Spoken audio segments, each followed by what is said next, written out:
Hello and welcome to the Gamescast. Welcome to my AOR Monaco highlights videos. So, without any further ado, I'm going to get on with the commentary for Monaco. Changing up into Rich, up into second for that last corner around Rascasse, I think it's Rascasse. Anyway, first corner, really difficult to get right, I found. You can so easily cut it, and I did cut it so many times during practice, and a couple of times during the race, as you'll see in the video. Anyway, really important to get a good turning round there. You barely have to brake, you just need to shift down a couple of gears to 3, up into 4th, down to 1st. For me, however, I do put it into neutral, and that does hinder some of my speed. We are currently purple, which is really good news if we can just get this bit right. You don't want to get too much on the curb because otherwise it will spin you. And, well, of course, that's not going to give you a very good qualifying lap. Under the tunnel, up into 5th and 6th. It's a fine line there between 5th and 6th. Anyway, braking down into 1st gear, allowing the car to slide in. As soon as you turn left, you turn right. Up into 3rd, then 4th. Then back down to 3rd, flat out on 4th. Up into 5th, then down 2 or 3 or 4 gears. It depends what you're comfortable with. Up into 3rd, in that case I did actually go up into 4th, getting very close to barrier. This is an awful last sector. My turning has been absolutely horrific in that last sector. Anyway, we do get a 1:14.781 for qualifying, which is not a very good qualifying time. Anyway, let's have a look at the qualifying results. Onage was setting 13.7s. We had to restart. Anyway, he ended up not getting pole. Double D got pole with Onage just behind him. Granu, Kluitsky, Race Fanatic, Marco FD ahead of me, of course, being teammates this season. Canisby, Mini Black DH, and Thomas Irish HD got penalties, what meant they had a qualifying ban. They do start the race, so don't worry about that, guys. Very poor qualifying for the Mercedes team. Anyway, without any further ado, let's get on to the race.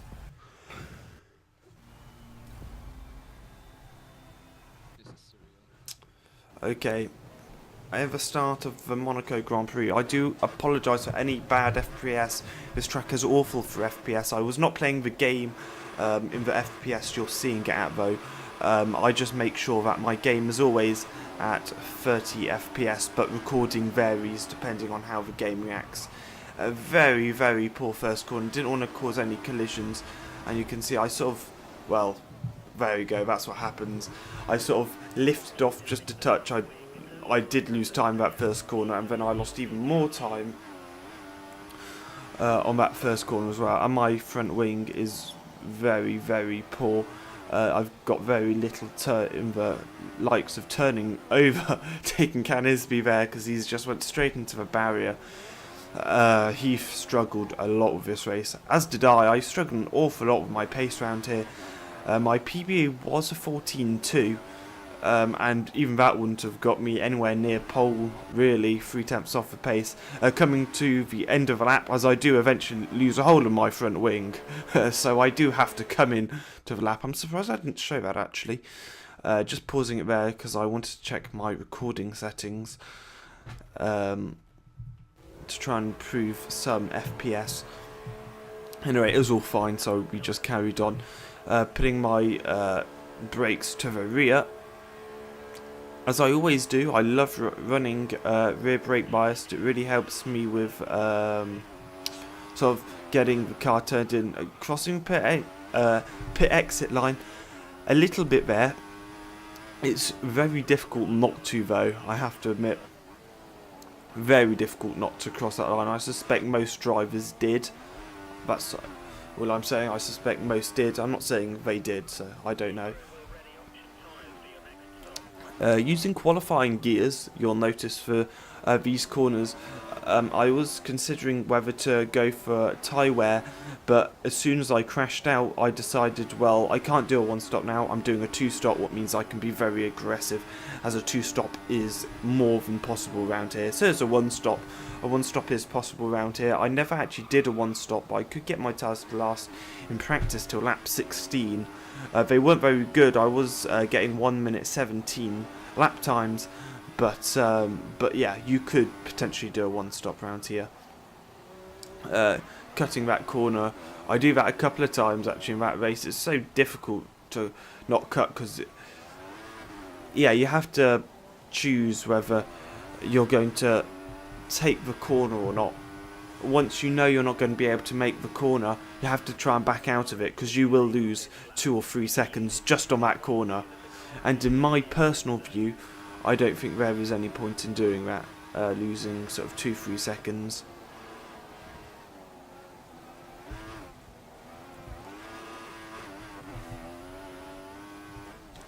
So you can see again, using qualifying gears, trying to attack on these primes. However, these primes for some reason just did not feel good. Not that much grip, and I just wasn't comfortable with using them, which I thought I would be. I did no prime practice actually. I didn't do any practice on prime tyres around here. However, I did do 120 laps plus of practice around this track. You can see a very bad cut, but of course the game gives you a penalty. Or it gives you a warning anyway. I did about 120 laps of practice because I was off the pace. Getting that corner much better there. So yeah, I was off the pace a lot. Oh, I felt off the pace, and this very much proves it. I don't know why I got a warning there. That's very strange indeed. I have no idea why I got a warning there, actually. Anyway, on lap 10, lap 7 even, overtaking Thomas. And we do cut that first corner a little bit, but it's not that much. I did actually have a look at that, see how much I cut it by. I just about cut it. It was on the edge of being a cut and not a cut. So you could probably do that again and not get any type of warning. Anyway, Thomas is right behind us. This was quite a fun little battle me and Thomas had. Had a couple of good battles in this race, even though I am behind the pack massively. As my game goes very quiet, that is because of TeamSpeaks, by the way. I don't want you to hear people's voices and stuff randomly, so that's why the game occasionally goes quiet. I get a fairly poor exit actually. However, Thomas also didn't get a brilliant exit out of that corner through the swimming pool section, going into second, not first gear, cutting that corner again slightly, but Thomas does eventually get past. Almost, we're going side by side. Can I go side by side here? No, I just decided to completely back out of it and lose so much time. Thomas was actually questioning me if he hit me or something, and of course he didn't. Thomas is a very clean driver, so of course he didn't hit me off or anything like that. But of course I did not want to lose, risking my front wing again, and braking nicely there. Now this is a gap. This is just showing you the gap between me and Thomas a few laps later. So 3 laps later, the gap to me and Thomas has increased a lot actually. Of course he is on fresh tyres, however from about this point the gap remains pretty much the same. It sort of varies around 5-6 seconds, even 4, 5, 6 seconds really. It varies. Yeah, so it's quite interesting as we overtake Kluitsky in the pits. Not cutting the first corner this time, much better. He's only 1.9 seconds behind us at this point. Sorry about that guys as I yawn. And Knisby retires from the race. Again, corner cutting on this track is so difficult not to do. I suspect I was on the edge of getting a 10-second penalty. If I did get, well, I'll tell you guys at the end. But yeah, I was very much on the edge of getting a 10-second penalty. Again, cutting that first corner there. Kluitsky is right behind me. He is, well, 0.5 as you could see, and it's still 0.5 at this point. Let's see if it goes up. It's about 0.8 as we get the gap of 0.5 actually. I thought it went up a touch, but it hasn't. It's still 0.5 seconds as we cut that corner nicely there. By no means definitely wasn't worthy of a corner cutting whatever, but it was very nicely done. And you can see I've just damaged my front wing now from hitting another barrier. So annoying and frustrating. It's telling me to come to pits, so I'm not going to. I'm just going to carry on how I normally would.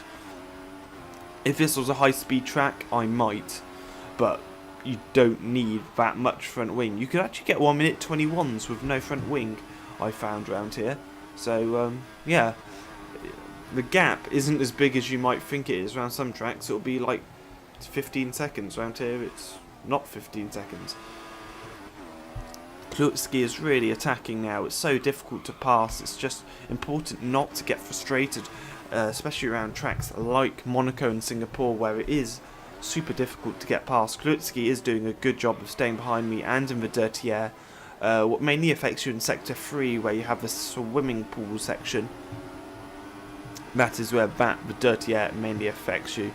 I'm not that good with corner names on this track. I know more corner names on this track than I do most, but I'm still not very good at it.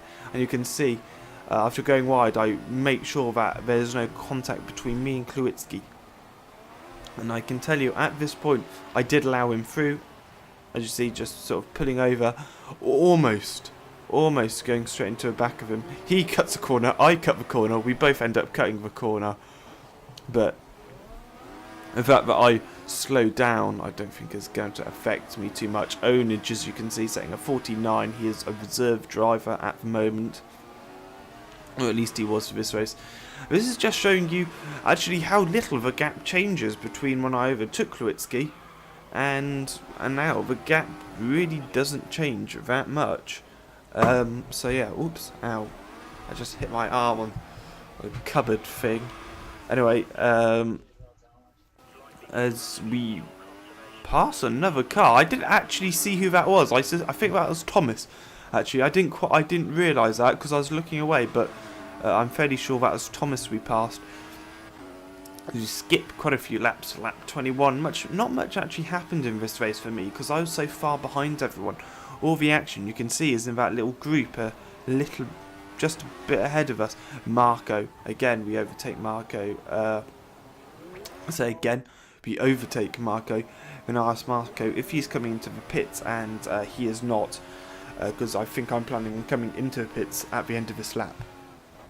And yes, I am going to be coming into the pits as, wow, that is the worst possible entrance to any pit the world has ever seen. So I pause now to see what strategies people are likely to be on, and you can see a lot of people are on 1 stops, a couple on 2, but I reckon, I think most people are doing a 2 stop, I think.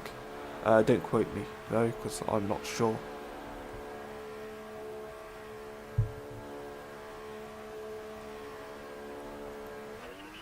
Coming out of the pits, I believe we get another steward's warning as I look behind, checking for where Burkhoff is, and then end up abusing that rule slightly. But is it going to gain you time? No, I don't think it gains you any time whatsoever. Nice, actually, that was very nice with that last corner there. That's what you want to do. When the barrier ends at Raskas, you then want to turn right. Yes, it's something like Restauranti Le Raskas. Again, that is a very nice corner. Not cutting it, but you know, it was nicely cut, I suppose you would call it, even though it wasn't a cut. When the barrier ends there, that's your turning point, really. There's a gap between me and Marco is 14 seconds. The gap to me and Klutsky is more than that. It's 8 or something. Skipping to that 37, I'm just going to show you the end of these last 2 laps because it's so interesting. So Klutsky has overtaken Granu. Granu is now 5.5 seconds. Now just keep a very, very close eye on that lap because the guys ahead, their tyres are dead. My tyres aren't brilliant, but they're not gone. These options should be able to do 60 laps relatively comfortably, and you see how much I struggle towards the end of the race, but do I catch them up? So you can see Marco is now 10.7 seconds behind us, so if we had a penalty, let's say, that is, I did account for a penalty in this game. I'm so surprised I didn't in this race. I'm so surprised I didn't get a penalty. Not because of my corner cutting in the race. I mean, before the race, I expected to get a penalty in this race for corner cutting. as it is an area I really tried to focus on and pretty much accomplished during the race, apart from 3 or 4 times where I did cut corners, but very minimally. As you can see, I end up cutting that corner, and I can't even say minimally, and I don't even anyway, that doesn't matter. As we come through the swimming pool section up towards Ras, wow, that was very, very poor indeed. And you can hear that I do end up